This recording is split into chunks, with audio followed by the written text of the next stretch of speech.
Have you ever considered that your mind isn't just limited to your thoughts, or that your mind could actually be a reflection of God's power? Yes, you heard that right. The mind as God teaches us that what you think, you become. The power hidden within you is so vast that if you understand it, it can transform your entire life. In this video, we'll show you how. Onyeagu demonstrates that your mind isn't just a thinking machine, but a creative force, a source that shapes reality through your thoughts, feelings, and actions. You can create your dreams, your goals, and your entire world with the power of your mind alone. Consider, is this really possible? And if it is, why aren't you using it yet? The book explains why most people are always held back in life. The reason is simple: they don't recognize the power of their mind. Fear, doubt, and negative thinking suppress their true divinity. But Onyeagu explains that when you learn to control your mind, you can achieve it. When you align your thoughts with your energy and emotions, that's when you take steps toward becoming a living God. This book not only inspires you but also teaches you practices and techniques to awaken your consciousness, activate the divinity within you, and transform your life into reality.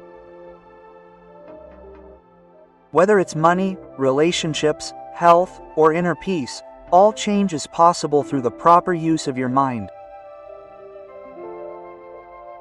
Each chapter shows you how you command the universe with your thoughts and how that command returns to your life.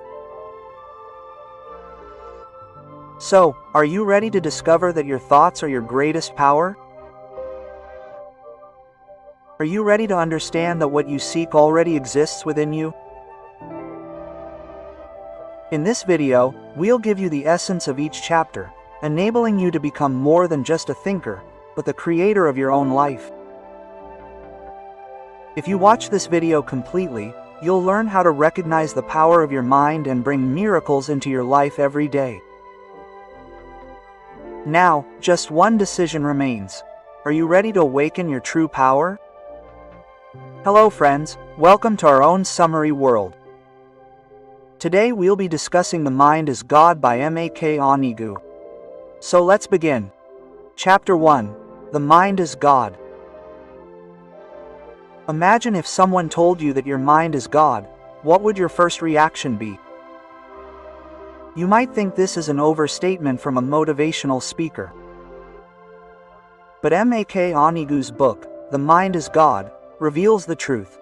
The power within a human being lies hidden not in a temple or the sky, but in the very mind. The book begins by stating that all the wonders of the universe, every success, every failure, every spark, all begin in the mind. Thought is the true creator. Every great invention, every history-changing decision began with a thought. But that same thought, if turned negative, can also bring destruction. This is why Onyeagu says, your mind can either take you to heaven or send you to hell. The decision is yours. Quote.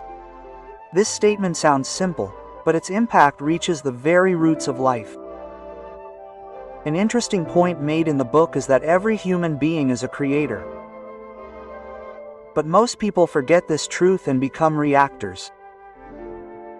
That is, they simply react to whatever life throws at them. They don't consider themselves capable of creating their own world. Onyeagu says that as long as you consider yourself a reactor, your mind will remain confined within a closed room. But the day you understand that the mind itself is creation, that door opens. The book opens with an example of a farmer. He cultivated the same land every day, but his harvest declined each year. One day, an elder told him, "You can't change your land, but you can change your thinking." The very next season, the farmer changed his approach to hard work, planning, and belief, and the result was a doubling of the harvest. This is the book's first lesson. Stop trying to change the external world. Change your mind first, because the mind is the true soil in which the seeds of your dreams are sown. Onyeagu says that when we connect our thoughts with divine energy, something extraordinary begins to happen within us. Our thoughts become reality. But this is only possible when we understand that the mind needs direction. If you give it direction toward fear, doubt, and anger, those things will flourish. But if you give it direction toward faith, love, and purpose, life will blossom. The book also explains that thought awareness is essential to awakening the power of the mind. This means observing your thoughts every moment, to see if you are the master of your thoughts or if they have become your master. When you begin to recognize which thoughts are elevating you and which are bringing you down, only then do you begin to rule your mind. The day a person becomes the master of their own mind, they become the master of their own destiny. Onyeagu says that having the right thoughts is more important than praying or worshiping, because true prayer is not what comes from the mouth, but what comes from the heart. When your mind is clear, steady, and focused, it connects directly with God, and then your every desire gradually becomes reality. Another profound point made in the book is that the universe is a mirror of your thoughts. If you harbor fear, the world will seem scary. If you harbor faith, the world will seem full of opportunities. This doesn't mean that external circumstances will change immediately. Rather, as your thoughts change, your experience begins to change. This is the true secret of the God mind. And Onyeagu challenges us. If you consider yourself merely human, your limitations will be human. But if you understand that your mind is as powerful as God, then there will be no limitations. This is the heart of this book. This is the fire that burns us from within, to create, to control, and to enlightenment. So, this is the essence of this first chapter. Don't look for God outside. Recognize Him within yourself. For when you accept that I am creation, that my mind is God, then your life begins to change. In the next chapter, Onyeagu teaches us how to awaken this divine mind, and how we can make our thoughts so powerful that they rewrite our future. Chapter 2: The Power of an Awakened Mind. Have you ever noticed that when you want something with conviction, life somehow draws it to you? This isn't magic, but rather what Emeke Onyeagu calls an awakened mind. The second chapter of the book sheds light on the secret that when a person awakens their mind, they can control the energy around them. But unfortunately, most people give up on the world before they can awaken their mind. Onyeagu says that the first step to awakening the mind is acceptance. That is, recognizing that you are the creator of your situation, not a victim. Real change begins when a person begins to take responsibility for their failures, pain, and problems. This sounds easy. But as long as we continue to blame others instead of our own mind, our power will remain in the hands of external forces. The book gives an example of a young boy who constantly said, "I have nothing. My fate is bad," and that's exactly what happened. His condition worsened day by day. One day, someone told him, "Change your thinking, or your life won't change." He slowly began to change his language. "I'm trying. I'll find a way. I'm capable." Within a few months, his life took a turn. This shows that an awakened mind isn't just about thinking, but also about how we speak and feel. Onyeagu says that the mind awakens when we start living in the present moment. When you live in the mistakes of the past or in fear of the future, your mind remains asleep. But when you are fully present in the moment, observing your every thought and feeling, the divine within you begins to activate. This is the state called conscious awareness.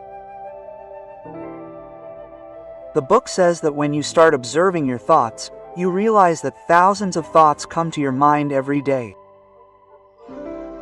But not every thought is necessarily true. Many thoughts are simply the voice of fear.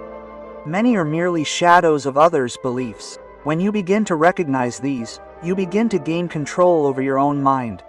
This is the first form of awakening, recognizing thoughts, not getting lost in them. Onyeagu explains that an awakened mind not only changes thoughts but also transforms the flow of energy. When waves of faith, gratitude, and love arise within you, the universe responds to you on that frequency. This is not science but a principle of experience. The higher your thoughts, the higher your reality becomes. There's a beautiful metaphor in the book. The mind is like a radio station. The frequency you tune to is what you receive. If you're on the frequency of complaint, anger, or fear, your life will send out similar events. But if you're on the frequency of love, trust, and confidence, your world will be filled with light. The question is, which channel are you tuned to? Onyeagu teaches us that awakening doesn't mean thinking positively all the time, but rather understanding which thoughts work for you and which don't. An awakened person isn't a slave to their thoughts, but rather chooses them. They know when to stop, when to change direction, and when to trust. This section of the book is profound. It states that the awakened mind is like a mirror. When it's dark, nothing is visible.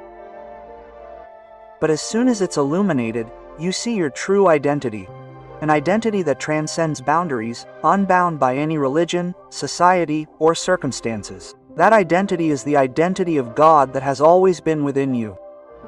So, this is the essence of the second chapter. Your mind is asleep as long as you consider yourself a victim of circumstances. But the day you realize that your mind creates your reality, that day you are reborn. In the next chapter, Onyeagu teaches us how to channel the power of this awakened mind so that our thoughts no longer remain mere dreams but become reality. Chapter 3.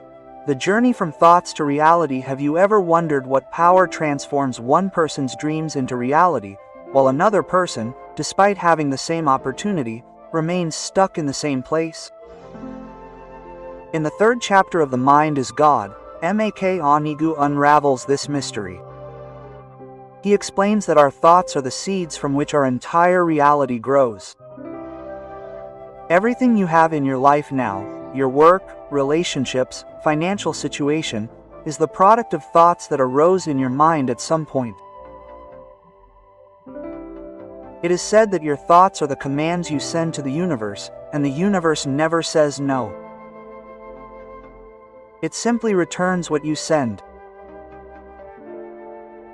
If you say from within, "I can't," the world presents you with circumstances that prove you can't.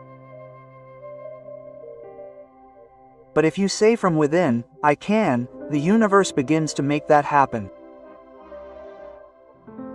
This is why great people pay as much attention to their thoughts as a king pays to his kingdom. The book provides a striking example, the story of a woman who lived in poverty for years. But one day, she promised herself she would become rich, no matter what the circumstances. She looked at herself in the mirror every morning and said, "I am rich. I deserve success." For a few months, nothing changed. But gradually, confidence, new ideas, and opportunities began to flow within her. Years later, she built her own business and became truly wealthy. And Onyeagu says her wealth wasn't born in her bank account, but in her thoughts. This is the real lesson of the third chapter. Thoughts are energy, and all energy returns in some form. Whatever you think repeatedly becomes your reality. That's why Onyeagu repeatedly tells her to choose her thoughts, just as a gardener chooses his seeds.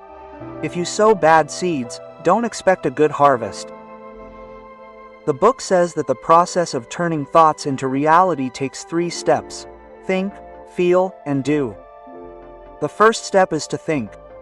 Create a clear picture of what you want in your mind. The second step is to feel, as if you already have it.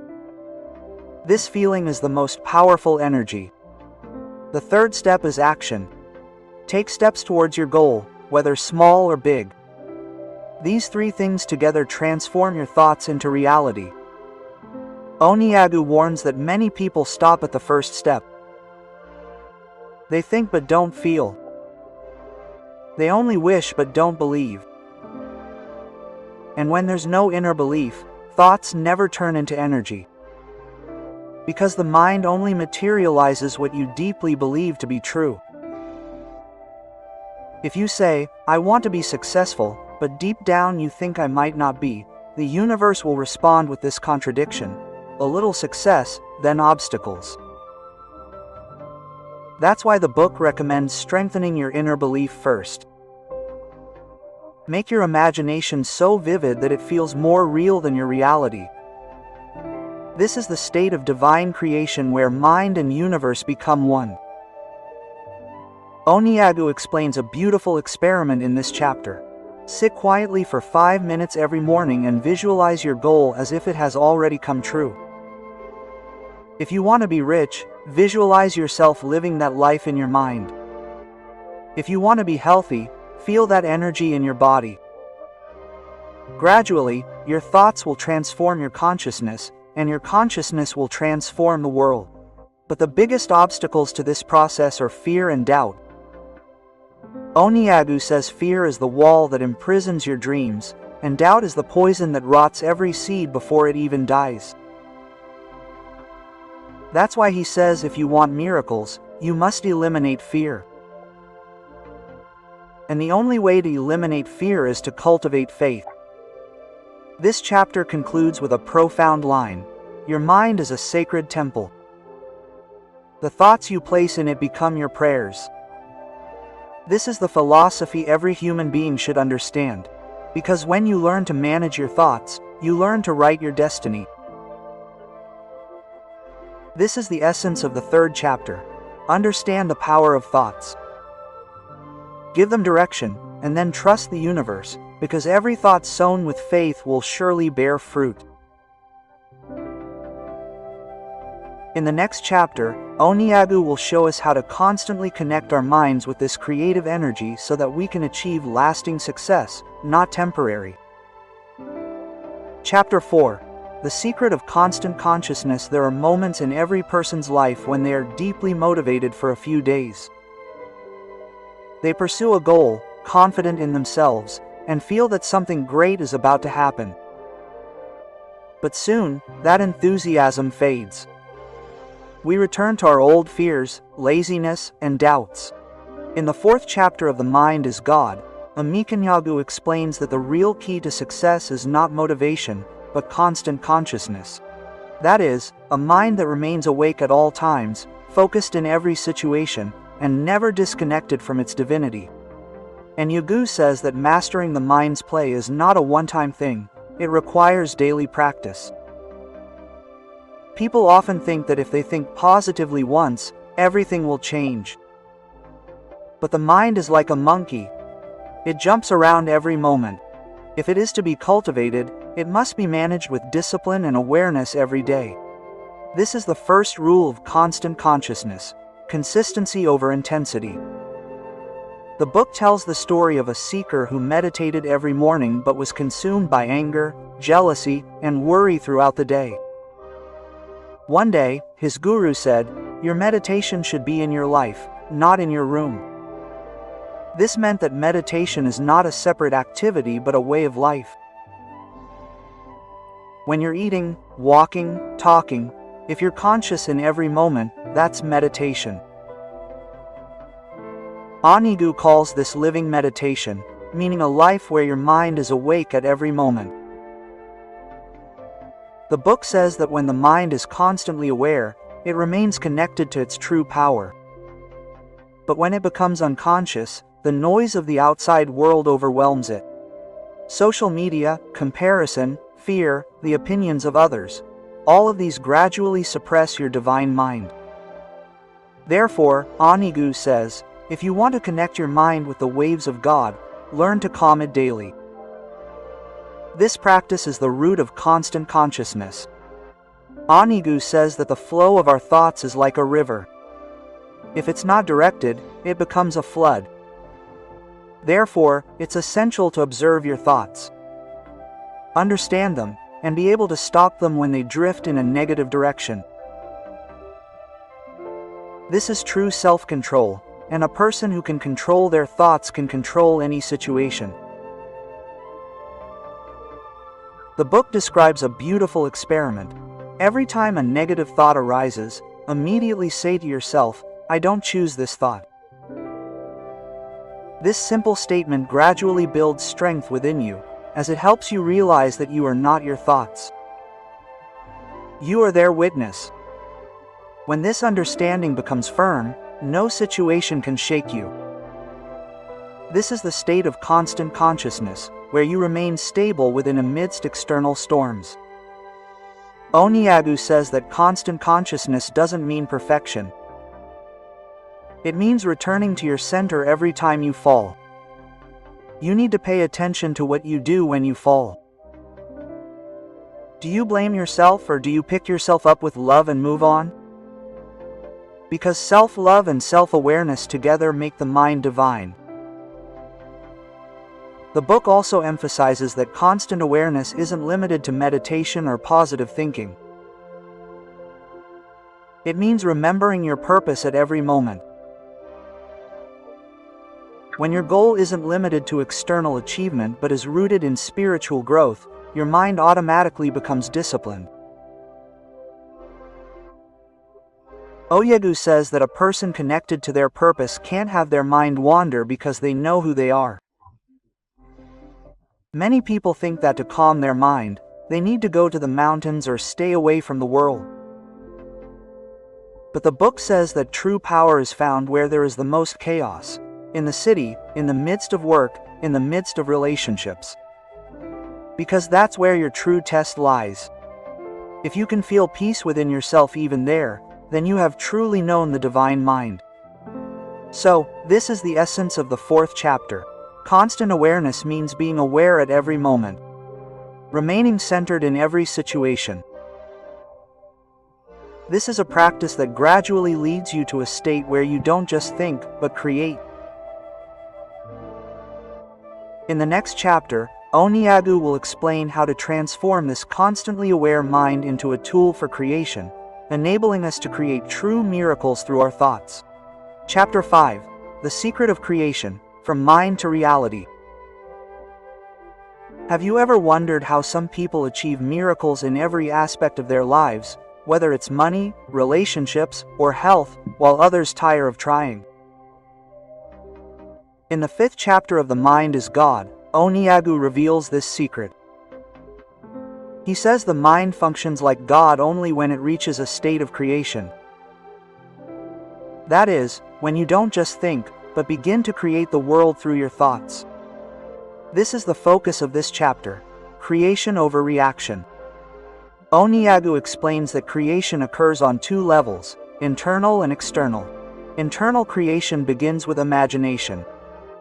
When you form a clear picture of something in your mind, you send a command into the universe.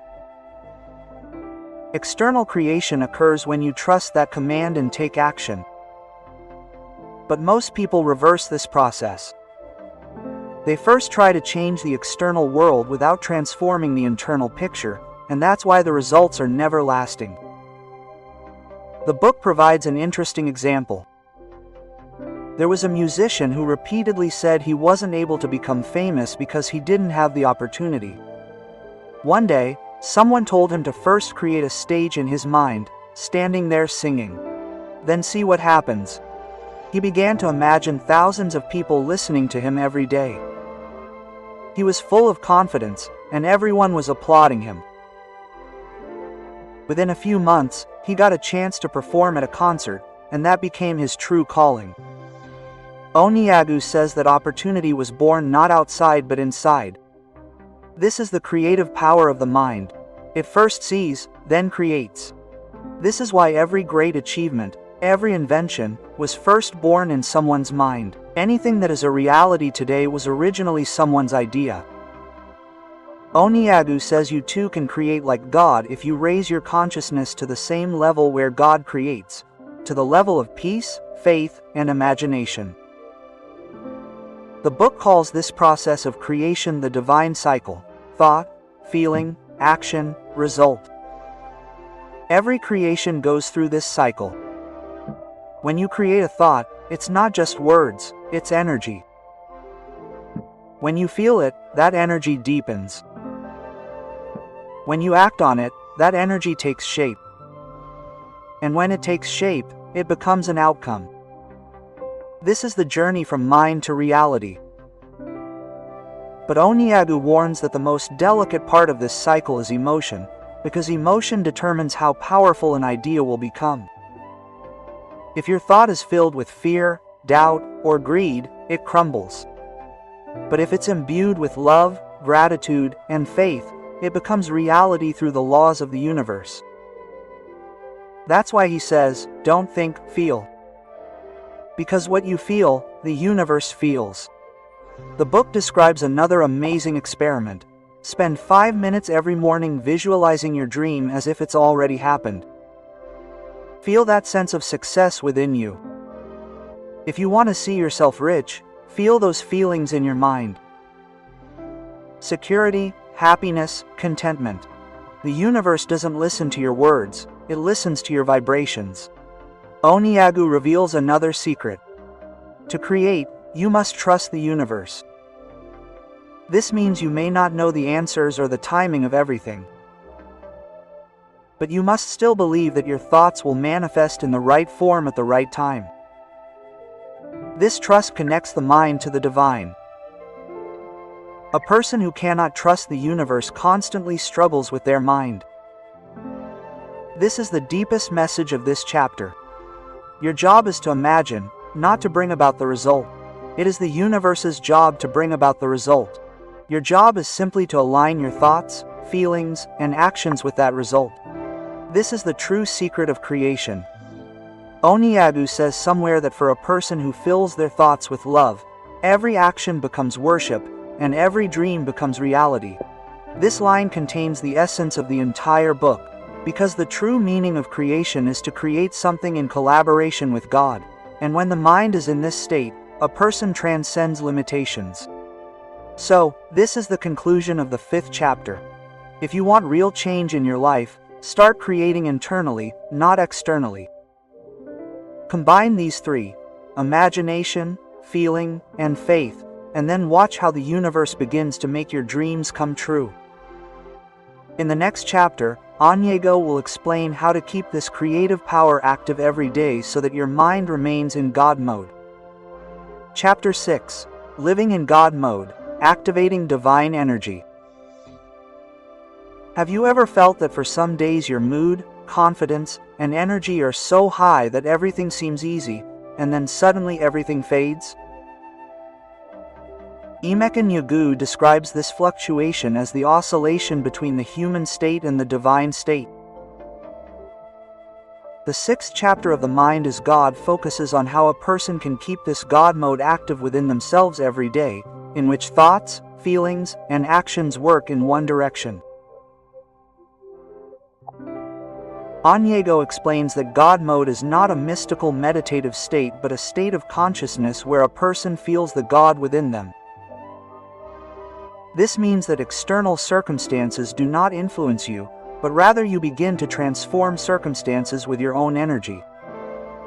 When your mind reaches this state, fear and doubt are replaced by power and clarity. According to the book, there are 3 rules for keeping God mode active: peace, alignment, and gratitude. The first is peace. Because the mind cannot hear God's language unless it is quiet.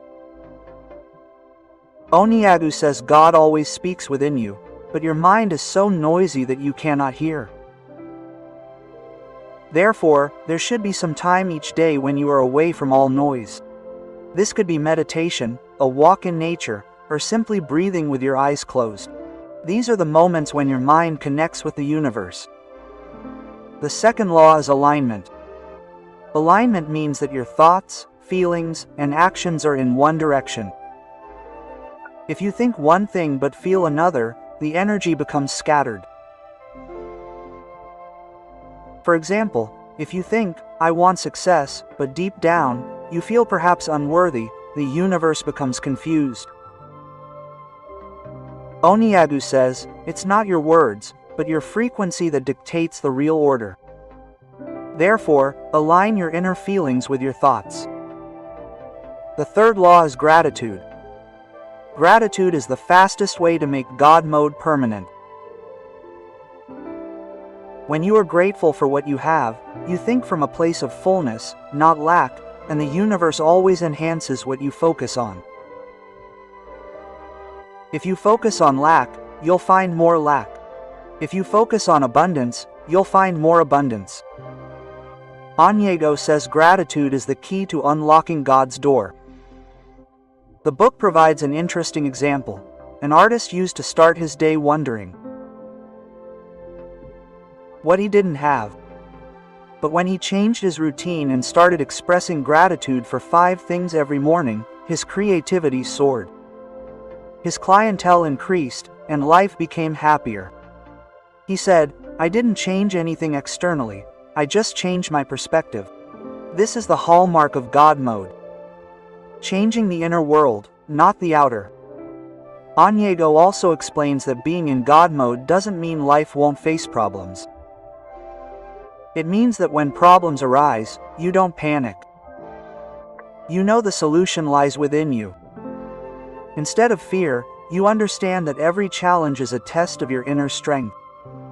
This is God's test. Do you trust the God within you or not? This chapter offers another profound insight. Every time you choose love over fear, you are in God mode.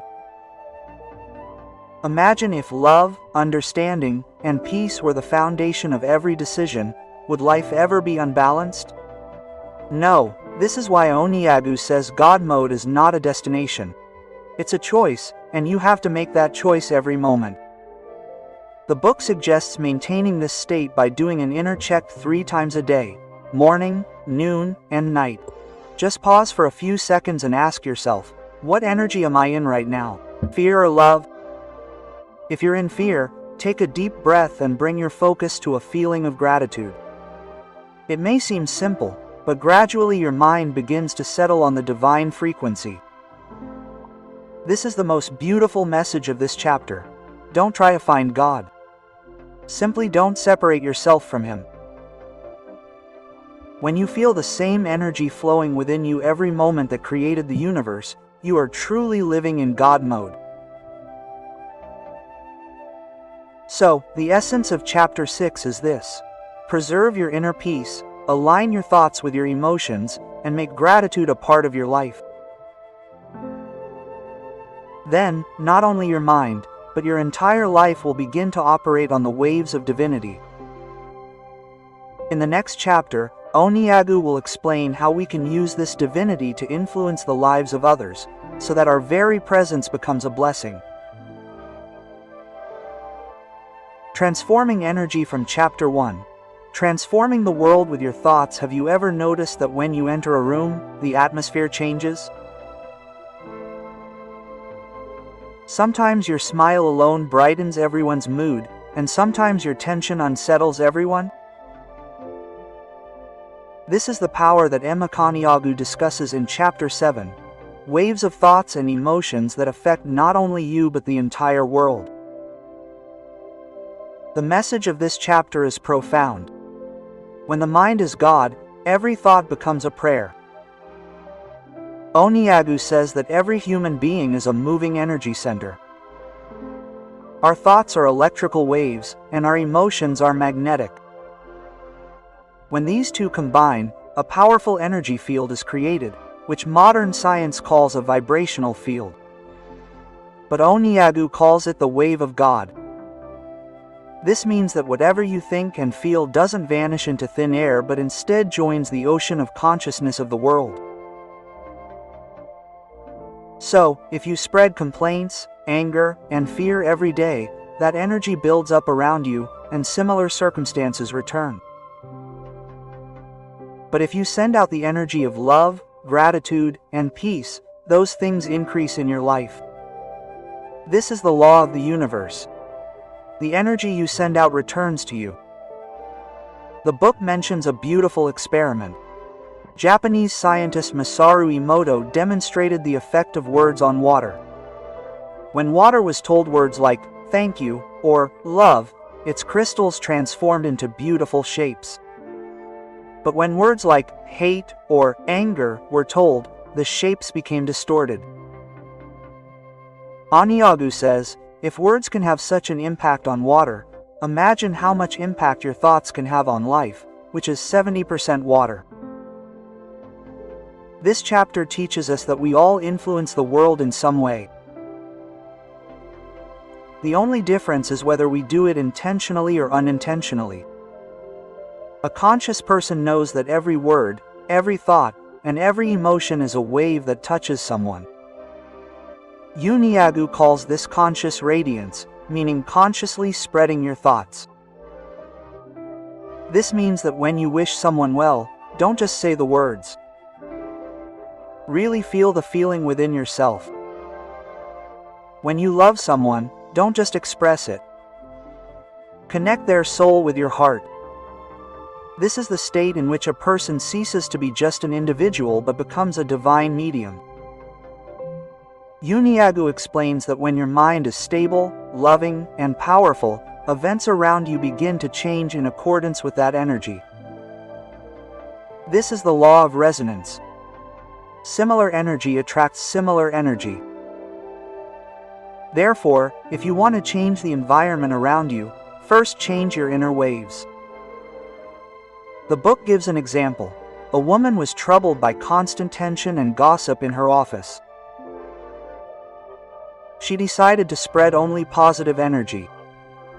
She meditated every morning. On her way to the office, she thought of blessings for everyone and avoided any negative conversations. Within a few weeks, his environment began to change. People began to feel comfortable with him. Work stress decreased, and gradually, the atmosphere of the entire team became calmer. He said, "I didn't try to change anyone. I just changed myself, and everything changed." Onyeagu says this is energy leadership. The art of leading with your own thoughts. A true leader is not one who commands, but one who uplifts everyone with their presence. This is the same secret seen in gurus, saints, and great leaders. They say little, but their very presence becomes an inspiration, because their minds constantly vibrate at divine frequencies. This chapter suggests a powerful practice: energy blessing meditation. Close your eyes for 5 minutes every day. Remember a person or situation and simply imagine light surrounding them. Feel that you are sending God's light to that person. Onyeagu says this is not ordinary meditation, it is the language of God. When you send unconditional love to someone, you activate the God within you. Finally, the author says the greatest way to change the world is to change your mind, because when the mind changes, words change. When words change, actions change, and when actions change, the future changes. So, this is the essence of Chapter 7. Your mind isn't just yours. It's part of the entire universe. Whether you like it or not, your energy is influencing someone or something every moment. So, if you truly want to change the world for the better, start with your thoughts. In the next chapter, Onyeagu will explain how, using this divine influence, we can discover our life's purpose and move towards fulfilling it. Chapter 8. The Light of Purpose. Recognize the divine mission within you. Emeke Onyeagu begins this chapter with a question. Do you really know why you came to this earth? This question sounds simple, but finding the answer is every human being's greatest journey. Because unless you know the purpose of your existence, you can't find direction in life. And Onyeagu says that since the mind is God, every soul is born for a divine purpose.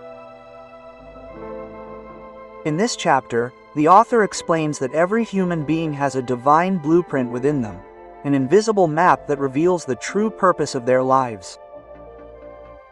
But most people are so engrossed in the noise of the outside world that they fail to hear that voice.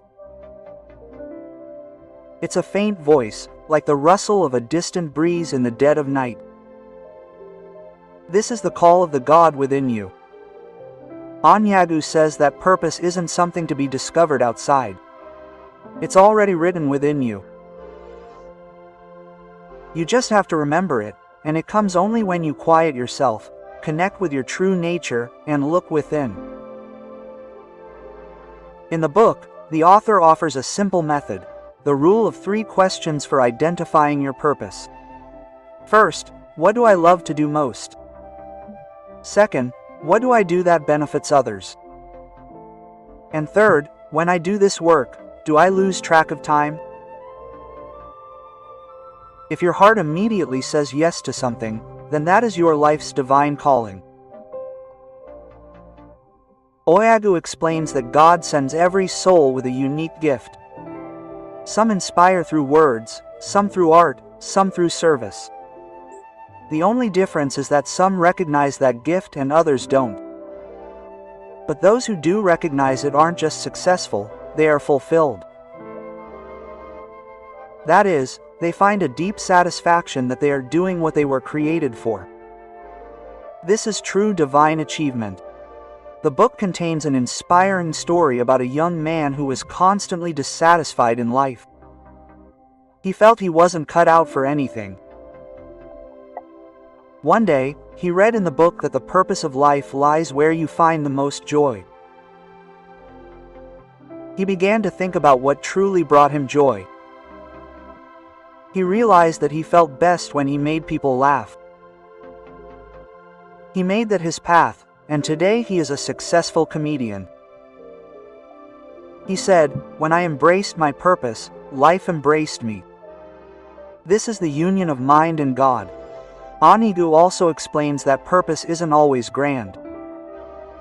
Sometimes it's very simple, like teaching a child, caring for the sick, or teaching someone to smile. But if that work is done with love, it becomes divine work. Because God's purpose lies not only in great deeds but in true intention. A profound line in this chapter is that when you align with your purpose, the universe opens up paths for you. This means that when your direction is right, every situation, every person, and every opportunity begins to fall in your favor. It feels as if God Himself is paving the way for you. Onyeagu explains that 3 things are essential to living your purpose: faith, courage, and dedication. The belief that the direction your heart draws is the right one. Courage requires you to not give up even if the path is difficult, and dedication requires you to not deviate from your mission no matter what. The author says that when you live your purpose, God works through you. This is true divine partnership. Then there's magic in everything you do. Not because you are special, but because you flow with the divinity that created you. The book also says that when a person lives their purpose, they become a light for others. Their energy inspires, their words guide, and their presence inspires faith. This is the passionate light. The light that emanates from one soul and awakens hundreds. This is the essence of this chapter. Your life is not a coincidence, but a divine plan. You are here for a reason, and when you recognize that reason, the God within you smiles. Onyeagu says God is happiest when His creation returns to its true identity. So, if you haven't yet asked yourself what the purpose of your life is, start today. When the mind recognizes its divine mission, life becomes a journey not just about survival but about spreading light. In the next chapter, Onyeagu will explain how, when you awaken to your purpose, the power within you begins to transform reality. Chapter 9. The Power of Creation, When Thoughts Become Reality. Onyeagu begins this chapter with a profound statement: the mind is God because the mind creates. This is the fundamental principle of this book. You are creating your future with your thoughts. Every moment, every second, your imagination is not a play, it is the seed of your reality. Onyeagu says that whatever you see repeatedly in your imagination, after some time, appears before you as reality. He explains that every law of the universe operates at the command of the mind. What you think is sent out into the universe as waves, and those waves return as circumstances and opportunities. This is the law of manifestation, the transformation of thoughts into reality. But most people deny this process because they lack control over their thoughts. They want one thing but think and feel another. As a result, their energy remains scattered, and the universe becomes confused. Onyeagu says, understand the power of the mind. It is the same energy from which the world is created. God created the world with words, and your words are an extension of that power. When you say, I can't, you instantly close off your potential. But when you say, I can, energy is activated. These very words, these very thoughts, open doors for you. The book contains a striking example of a young entrepreneur who started from nothing. He had no money, no connections, no resources. But one thing he possessed was the clarity of his imagination. Every night, he would picture himself in a situation where he was successful, helping people and transforming his family's lives. He realized that this vision wasn't just a dream, but a command to the universe. Within a few years, his dream came true. He said, I just didn't stop visualizing myself in that reality until it became reality. This is the true power of creation. Onyeagu explains that there are 3 stages of creation: imagination, belief, and action. The first is imagination, where you create the picture you want on the screen of your mind. The second is faith, where you accept the image as true without any doubt. And the third is action, where you move in that direction as if it has already happened. When these 3 things come together, the universe transforms your thought into reality. The book also warns, if your thoughts are powerful, so are your fears. Therefore, focus your energy on love and faith, not fear. Onyeagu says the universe listens to your feelings, not your words. If you pray for something and still have doubts within, that doubt becomes your command. Therefore, nurture every imagination with faith. He also explains that creation doesn't mean you have to do everything alone. When your mind is clear and determined, the universe begins to bring the right people, events, and opportunities your way. This is called synchronicity, that mysterious coordination where everything happens at the right time. Onyeagu says this is not a miracle but a precise rhythm of consciousness. The book provides another inspiring example: a woman who was constantly experiencing negative events in her life. She used to think she was unlucky. But when she realized that her thoughts were shaping her reality, she made a resolution. Now she would focus only on the positive. Every day she imagined her future as if she were already happy, prosperous, and free. Gradually, her circumstances began to change. She said, "Nothing outside of me changed. My mind changed, and then everything changed." Onyeagu suggests a powerful practice in this chapter: creative visualization. Close your eyes for 5 minutes every morning and feel the life you want. Not just see it, but feel it already be yours: its scent, its experience, its peace. Then anchor that feeling in your heart and live in that energy throughout the day. This is your command, this is your prayer. The author says the mind's power is limited as long as it considers itself limited. As soon as you accept that your thoughts are divine, their creation also begins to become divine. You simply need to keep your consciousness clean, free from the dust of doubt, fear, or negativity. This is the essence of this chapter. Your mind is the source of creation.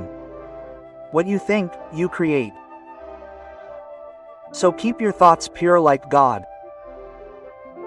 Keep your imagination powerful like God's vision, and your actions purposeful like God's action. For when the mind creates, God manifests.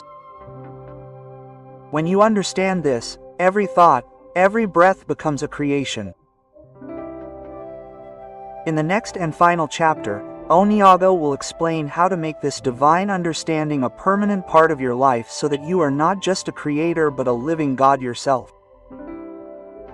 Chapter 10. Become a living God.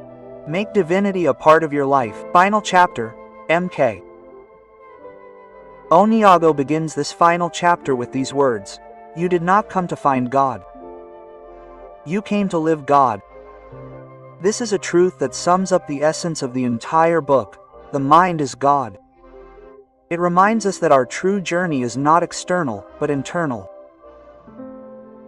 And this journey ends not when we find God, but when we begin to live as God in every moment. Onyeagu says that realizing God is easy, but living as God is a practice. This doesn't mean adopting religious rules or becoming a monk. It means maintaining God's consciousness in every action, every relationship, and every thought. That is, everything you do should be imbued with love, peace, and creation. When your life is lived in this way, you are no longer merely human. You become part of the consciousness of the universe. The author explains that becoming a living God means conscious living, that is, knowing in every moment what you are creating with your thoughts. When you speak to someone, understand that your words are creative power. When you think good for someone, that thought becomes a seed and grows in their life, and when you think good about yourself, your future is shaped accordingly.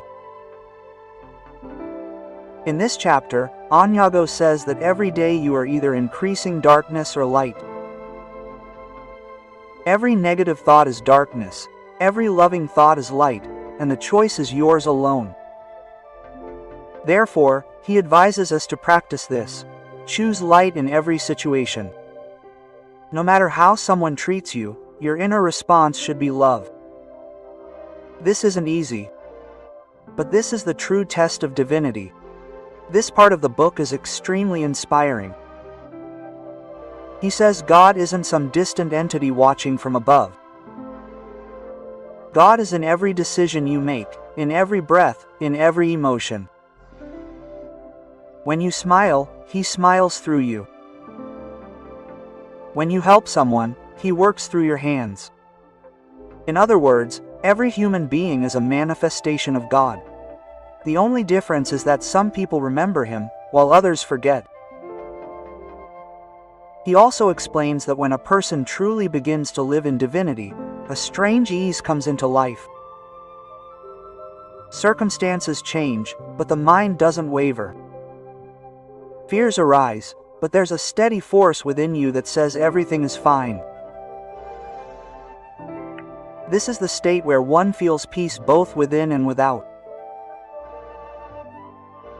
Onyeagu calls this heaven on earth, a heaven that resides not in another world but within your own consciousness. This chapter in the book provides some daily practices to help us embrace this divinity. 1. Morning resolution.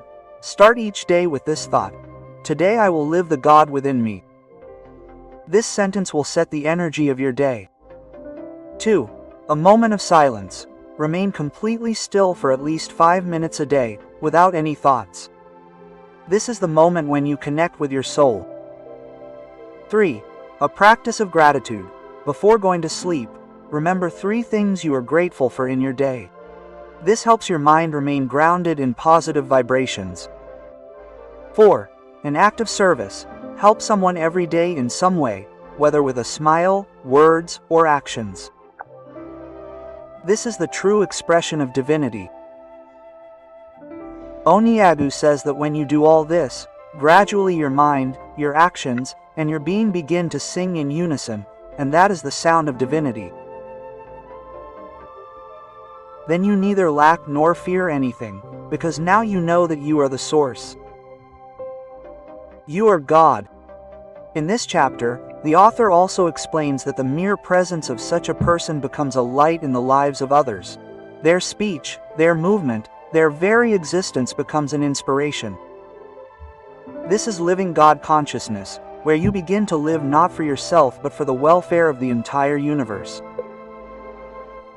In the final pages of the book, Onyeagu writes, "Your mind is not made just for thinking, but for creating. Your life is not made just for living, but for spreading light. You cannot find God because you are His reflection." So, this is the final message of this book. Do not search outside anymore. Not in a temple, not in the sky. Your mind itself is God's temple.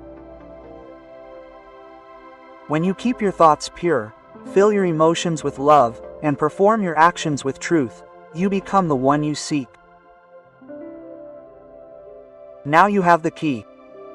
You just have to make a decision.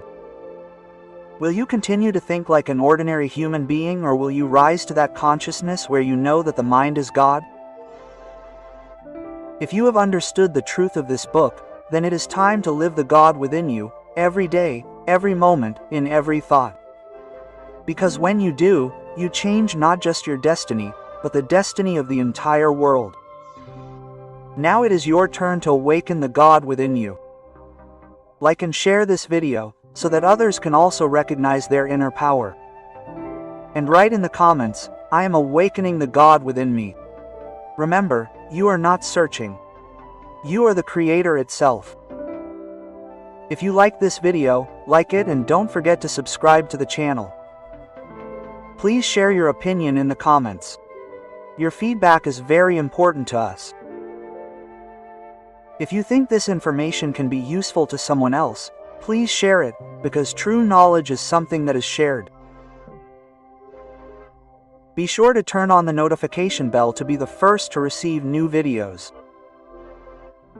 If you would like to read this content as an ebook, that is also available. You can contact us on WhatsApp to receive the ebook. You can find the link in the description and in the pinned comment. Thanks.